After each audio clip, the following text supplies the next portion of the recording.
Hello, computer literacy classes. I'm making this video primarily for the online only class, but I'm also sharing it with the hybrid classes in case anybody was absent or simply would like to watch it for further information. Especially for the virtual students, just to review where we're at, where we're going, what's going on, and what the deal is with the test on Friday. Okay, just to back up here just a little bit. I'm not doing any Zoom meetings this week. We have a number of conflicts out there. If you got a question, email me. I put my email up there. There's a really good reason to have a Zoom and some people want to meet on Zoom, let me know. I'd be glad to arrange something. Being because it's mainly office hours, I don't really teach on Zoom and it's not required and we can't require it. And there's a lot of conflicts for people that may, no matter what time I schedule it, a lot of people have other classes, whatever, that conflict with it. So I'm sure going to bring them back next week, at least for office hours. I may consolidate some of them down instead and do a couple less and maybe do it more on Wednesdays and that. But either way, they'll be coming next week. For this week, I'm doing this video instead. And this here is a review for where we're at in the test coming up. Okay, so without further ado here, just kind of where we're at, I'm going to go into the classwork here. And just backing up a little bit back to week one. Week one was introductory, stuff to the class, a little video, some videos in there, welcome back video and so forth, and a few little assignment about yourself, and something about the opening video for the virtual class. Then week two, we really started getting into topics. A lot of it's about Google Apps. And one thing I want to emphasize is the majority of students are doing a great job. They're doing all their work. They're following the directions and the guidelines, and they're doing really well in the class. There's a lot of people got 100% of the points. Others got 95%, 90%. That's probably 3/4 easily of the class, of any of the computer literacy classes. We have some students who fall a little behind there. Maybe they're missing an assignment or two. Maybe they didn't read all the directions, or maybe chose not to do all the criteria. When paragraphs were asking for 4 or 5 sentences, they wrote 1 or 2 sentences. Or they skipped questions or stuff like that. They might be, getting 80% or 75% or something at this point. Definitely not. Now, the first couple weeks, I give people some breaks, benefit of the doubt. Maybe they misunderstood stuff, but that's not going to continue. If people purposely are doing that and expecting breaks, they'll go away real fast if it just seems to be negligence or laziness. But I certainly, for people that are well-meaningly trying to do their job and do a good job, want to help them out a little bit. And if there is an honest misunderstanding or you have a conflict in your life, something going on that might get in the way of getting something done on time, by all means, email me, touch base with me, talk to me if you're in class, and I can work with you. So that's the best thing to do. And if you did screw up the first couple of weeks or fell behind or got lazy or whatever, be honest about it. That's a good way to solve problems. You recognize the problem, then you talk to me and we work out a plan to try to get you back on track.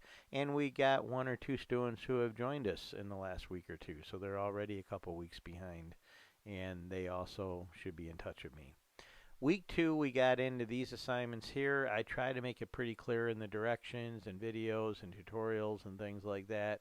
Most of you do just fine, so I assume that's not a problem for the vast majority of you.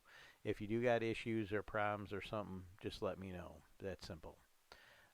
Week three, we continued on with Google Apps, Google Photos, Google Sites, and I postponed what was going to be a quiz over part of the terms to this week, so we just cover all of them. And if you're in class, we did a number of these assignments in class. This week, if you're in class, we're focusing on the third one. We did our intro to Microsoft Word. I did some introduction to OneDrive and cloud storage. That's a real important thing to get comfortable with nowadays for Google Drive, OneDrive. Some of us, myself included, use iCloud, the Apple one. There's one called Dropbox out there. So we have some assignments that go with that. In class, we did this here. When you do these documents, if you're in class, I have a packet. And if you really want to pick one up, say tomorrow, email me and I'll put one in the office for you. But if you don't have a packet, if you're at home, 5 of the 6 documents are in PDFs. Okay, so you open this up in one window. This is the longest one. And then you type it in another window in Microsoft Word. Make sure you got the actual Word. If you got a school computer, it should be on there already. So you're opening up Word itself. If you're at school in the iMacs, we have them on there. If not, I have all the information I've covered in tutorials and that, how to download it from Office 365. There is an online-only version, but you don't want to use that one because it doesn't have all the features. And then it's your choice to save in OneDrive and store and organize your files, make a Word folder perhaps, or if you're at school, you save it on the Mac, or if you have your own personal computer, save it there. By the way, this one here, as long as I got it open, this here is the longest one you have to type this week, and this is what I call rough typing. First of all, you don't start typing till here. These are directions. Then you don't do hardly any formatting. Okay, you don't even have a first line indent in the paragraphs. Just hit return, and I put a hit return so you know where to hit return. Now we're doing that on purpose because, first of all, for this week, this is the assignment. Do the rough typing of this Internet History document. We will use this document again in a future assignment. That will be a separate assignment, and we're going to do a lot of formatting with it. Okay, so that'll be coming up. There are purposeful typos in here. If you want to start fixing them on this edit, fine. If you want to wait till the future edit, I'm not going to mark anything down if you don't have them all fixed on this one. Okay? The other ones are pretty straightforward. We have like Appleton. It's just a business letter. Now, there is some bullets in here. So if you're not sure how to do that, it's actually quite simple. You just literally type the line, hit return, do it the same thing on the other two, highlight them all, go up, there's a button for bullets, or you can go, I don't have Word open at the moment, there's on the menu for bullets, and you can just select the regular black bullets and do that. And if you're in class, I can show you how to do that. And if you're online, if it's not in my tutorial, because I posted some tutorials related to this, let me know and I'll get it up there. Or you can Google it and look it up. It's really easy to do. Most of this is just the 1-inch margins. Now this really little text up here, in some of the documents you see it down below, that's a header, or if it's down at the bottom, it's a footer. So if you don't know how to do that, we'll be covering that for right now. Just do your best on that, and if you don't do it right, we can fix it later. To format something like this here, you can just press the tab key to about this point here. Most of this, like here, you might say, how many spaces is that? How many times I hit return? 3 or 4 would work. Not a big deal. Okay? So you're going to be making these. Make sure you use these names. I expect you to have one named Appleton, one named Thomas, one named Whispering, one named Wayland. Now this one I'm a little bit flexible. It could be Internet History Text, either one. Now there's a fifth one, or I mean a sixth one, that's part of this lesson. That's called tabs. If you're in class, either on Monday and Tuesday, or those come in Thursday and Friday, we will do that in class. If you're not in class, then you have to watch my video. I have 2 tutorials here. One is here, Word Lesson 1. That's kind of an overview. And this one gives you things you need to know for Packet 1. Okay? And if I missed anything, let me know. But I have a lot of information here. So if you're at home online, watch these videos to learn the skills. And of course, you should have done everything came before this. You know, a lot of these skills build on other things we've done, other tutorials, and so forth. So make sure you stay caught up. The other assignments, not counting the test, should be pretty self-explanatory, some videos, and make sure you do the guidelines, whatever it says. If it says make a list, if it says write a 4 or 5 sentence paragraph, make sure you do the minimum for full credit. If it says 4 or 5 sentence paragraph and you write 2 sentences, you're not even trying to do the minimum criteria. And when you're not sure what to write about, you can always, give some examples, elaborate a little more, look for some details, or if nothing else, share some opinion. Okay? So you should do your best on everything and follow the criteria. First couple weeks I gave some breaks, let people fix some things and that for full credit. but that's not going to last much longer, especially if you repeat it over and over again. Then that says to me you don't care. So I'll just mark it down and we'll be done with it. So if you do an honest mistake, you misunderstood something, by all means email me, explain it, and I'll work with you. And if it's honest and I don't have any evidence that you're trying to cut corners or make excuses for not doing things properly, I'd be glad to work with you. But if I see a repeated pattern, then people not reading directions or something, then I lose sympathy real fast. Also, as I said already, and I'll say it again right now, if you got conflicts or issues that come up for whatever they may be, and it may affect getting some work done on time, by all means, email me. Okay, a lot of you have done that. You plan to finish your work on, say it's due Saturday, and you want to get it done Saturday. Something comes up you didn't expect on. You got to go out of town with your family, maybe a family emergency, and you may not get it done till Sunday or Monday. Just email me, and we'll work it out. Okay, stuff like that happens once in a while. It's not a big deal. If it happened like all the time, then I'll probably have to talk to your parents and find out what's going on. If there's crisis every week. Either way, be in touch with me, work with me.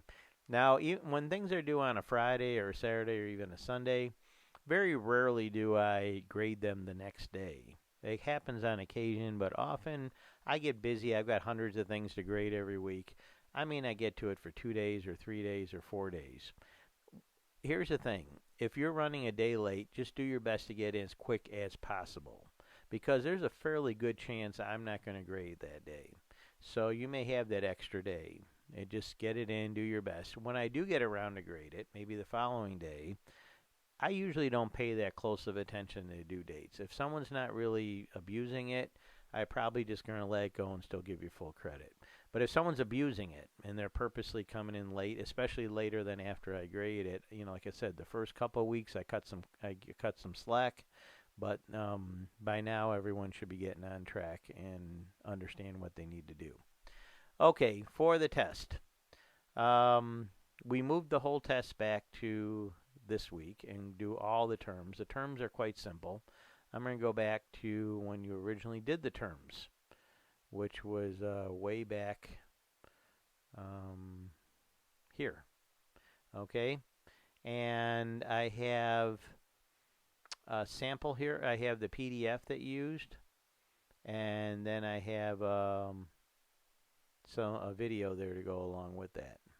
That there's computer lit intro terms. That was just to help you get started on it. Okay? So that's there if you needed it. But yeah, you should have that done or nearly done or whatever by this point. And that was actually due. Sorry about that. I'm mixing up with my sociology class. Okay, yeah, that's been due for a while, so now you're just studying it. So the terms themselves I've not really gone over. Okay, I'm just going to touch on them very quickly here. Operating system, that's a software that runs a computer or a smartphone, like iOS for iPhone, Android for Android phones, Mac OS for a Mac computer, Windows 10 for a Windows computer. There's a Chrome OS. I think it's going to be replaced with something else coming up Google's developing. There's Linux, which now a lot of people use. So that's what an OS is. A CPU, that is the reason I put CPU up above instead of central processing unit, because when you talk to professionals or read articles and that, they almost always say CPU. They don't say central processing unit, but that's what it is. It's the main chip, the main brains of a computer. If you're shopping for a computer, that's one of the things you're going to want to do some research on. Intel is one of the big companies. They make a lot of them. There's other companies. There's AMD, and now Apple announced they're going to start making their own, which they already do for the iPhone and the iPad. So that's a big change. Now, when you're shopping for computer CPUs, gigahertz is how they measure the speed. So this has some information here. You don't have to memorize all this here. Like I said, you can use your notes on the test. But I want you to have some idea where this comes from. Okay? So when you buy a modern computer, a regular computer, a lot of them are about 3 gigahertz, 4 gigahertz nowadays. That's part of the decision making. Now, I won't go into the technicals of how processors work. You probably hear terms like quad core and 8 core and this and that. So theoretically, there could be a 3.5 gigahertz that's faster than a 4 gigahertz because of the way the chip is designed. But generally speaking, the more gigahertz, the better. And you buy what you can afford and what you need. Okay? And that might take a little bit of research. A byte, gigabyte, terabyte. Way back in the early days of computing, they came up with the idea that there's something called bits, and 8 of them equal a byte, and a byte can hold one character. And in the early days of computing, they measured if you bought a computer, like I bought a Commodore 64, it was 64K, so it was 64 kilobytes. Okay? Now, fast forward to the 90s, I started buying computers where my hard drive was 350 megabytes. My RAM memory, which we'll talk about, the working memory of the computer was like 4 megabytes. Now, if I go buy one today, I'm probably buying, comes with 8 gigabytes minimum on most computers, regular computers. I recommend 16 for most of you, myself included. I got 16 on my MacBook Pro, and that'd be 16 gigabytes of RAM memory. The storage memory that's inside, then you're probably talking like 500 gigabytes or even a terabyte in a lot of computers. And you can also buy external storage. So we use this to measure RAM memory and storage memory. And I'm going to go on to software. Software is electronic. You can't actually touch or see software. You might see a disk with software on it, but that's just storing it. So software is the operating system. It's all the applications we use. There's lots of software out there. It's a great career field. If you're interested in learning how to code and writing software, you can make a lot of money if you're good at it. So that is the software that runs everything. The hardware is the physical stuff. The printers, the computer itself, the monitor, the mouse, the keyboard, that's all hardware. So that's all the physical stuff that we talk about. I think you guys all know a mouse. You get wireless ones, wired ones. They got different styles of mice. Now, the main storage on a computer used to be called a hard drive, and a lot of people still use that term no matter which type of drive they have, and that's for storage. And the old style ones that literally are the hard drives, they have a disk in that rotate, and you can get these really cheap nowadays. They store a lot of information. They're reasonably good, but they can break because they're mechanical. Mostly they're being replaced now by SSD drives like this here. SSD drives have no moving parts. They're thinner, they're faster, they're more reliable, they break less. They're more expensive, maybe twice the cost. So if this one, a terabyte is $50, here a terabyte might be $100. But the prices come way down compared to some years ago, so most computers, people are buying up SSD drives. A graphics card. This is like another processor in your computer. It helps run your video monitor and help process any graphics. If you're into video editing like me or audio, that's a nice, you get a nice video card will help. And if you're into gaming, a lot of the gamers are really big into their video cards. So much so that a lot of them like to buy the Mini Tower desktop computers so they can easily swap out new video cards as new ones come out that are better and faster. And they'll help your video game experience run smoother and better as you buy better cards. Okay? Monitors, I think everyone's familiar with them. Most of them nowadays are LCD or LED, and they're getting better and sharper and lighter and thinner and all that. Desktop is a term we use when we talk about working on the computer, regular computers, whether it's Mac or Windows, and we compare it to, like a desk with files and folders and a trash can or a recycle bin, and that's where the term desktop comes from.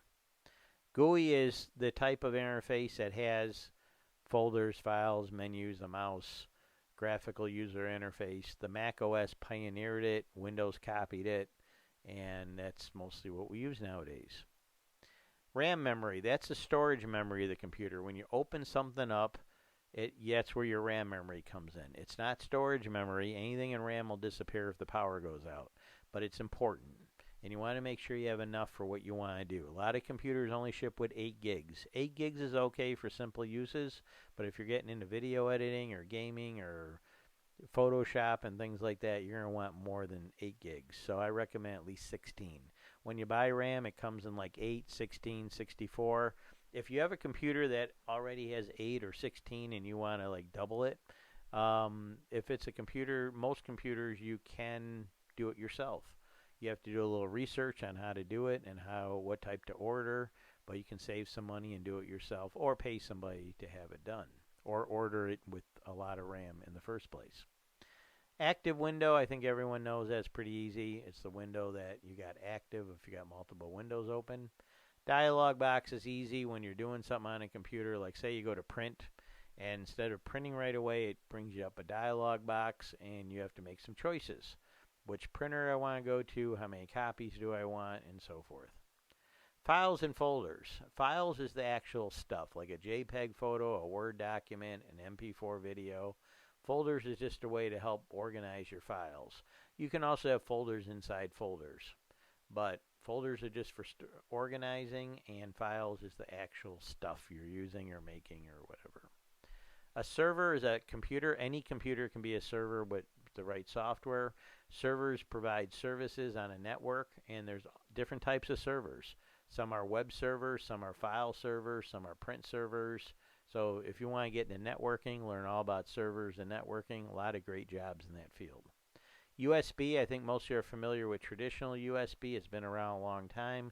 We use it with keyboards and mice and printers and all kind of things. Now we have a Type-C USB that looks different, works different, and more devices are starting to use USB-C. So like I have a computer that only has USB-C jacks, so when I need to use this type of USB, I need an adapter. But that's okay, it's not a big deal. Internet is network of networks around the world. Internet's been around since the 1960s. The internet is not the web, but the web is on the internet. Okay? And you can literally do things on the internet without being on the web, but probably 99.9% of what everybody does on the internet is in fact on the web. Which brings us to the web. The web is the World Wide Web. It was developed in the early 90s, about 20, 25 years after the internet started, but it made the internet way, way, way better. Much, much better. And use a web browser, and a web server hosts websites, and the web browser opens a website, and the site has links on it, so you can click around the site or click to other sites, and we all love the web. And it's gotten better and better with more pictures and videos and links and better search, and of course there's a lot of junk on it too, which we'll cover in our internet unit. ISP is just internet service provider, where you get your internet from. Everyone has to get it from somewhere.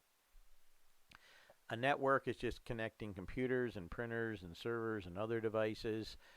They can range from, say, the Harper Creek Schools has an elaborate network for everything, or it could be your house where you got a few computers and some Wi-Fi and you share some internet and a printer and things like that. Ethernet is a cable used in technology to network, plug in computers and devices. All the computers in the lab at school are plugged in Ethernet into our network. A lot of people use Ethernet at home to plug into routers and other computers and things like that. I think you all know what a web browser is. Web software application that accesses web pages. Okay. Wi-Fi has been around a while. It's for wireless internet, wireless connectivity. It doesn't have to be internet. There's Wi-Fi that's used for other things, like just a local network to a printer or something. But Wi-Fi keeps changing the standards. There's better ones, faster ones coming out. And then over time, you buy new devices or new routers and stuff that support the better, faster connections. Bandwidth is just all about how much connection we have, how fast it is, how much it can handle. I compare highways like I-94 to Beale Lake Road. I-94 can handle a lot more traffic a lot faster than Beale Lake Road. It's designed that way. So for your house, a Beale Lake Road may be fine. You can drive down it, get to your house, no problem. For a huge amount of traffic that's got to go a long distance, you don't want a Beale Lake Road, you want I-94. So a part of the network out there that connects, say, Harper Creek Schools to the internet, that would be more like an I-94 type of connection. Bluetooth, that's wireless, but not for internet necessarily. Like, I'm not saying it can't support internet. Maybe it does in some cases. But almost always you hear about it for things like keyboards, speakers, headphones, things like that.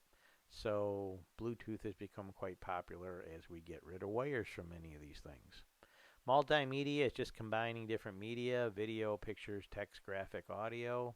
Resolution. We talk about pixels when we talk about monitors, and we talk about photos and images. And the more pixels per inch, the more quality usually. Also, we talk about resolution. Sometimes we talk about printers, and then we talk about dots per inch usually. And the more dots per inch, the better the printer typically. DVDs, they originally just developed to store anything electronic data, computer data, software, but became popular for movies. So most people think of DVDs for movies. And then the original DVD can only hold 4.7 gigs, which wasn't enough for a high def movie, which typically is 10 gigs or 12 gigs. So then Blu-ray was developed. It can same size disc can now hold 25 gigs. So now you can get a high definition movie on there. So that's why Blu-rays kind of replaced the DVDs. Pixels is just stands for picture element. It's a little square of one color, and a whole lot of them add together make up the image.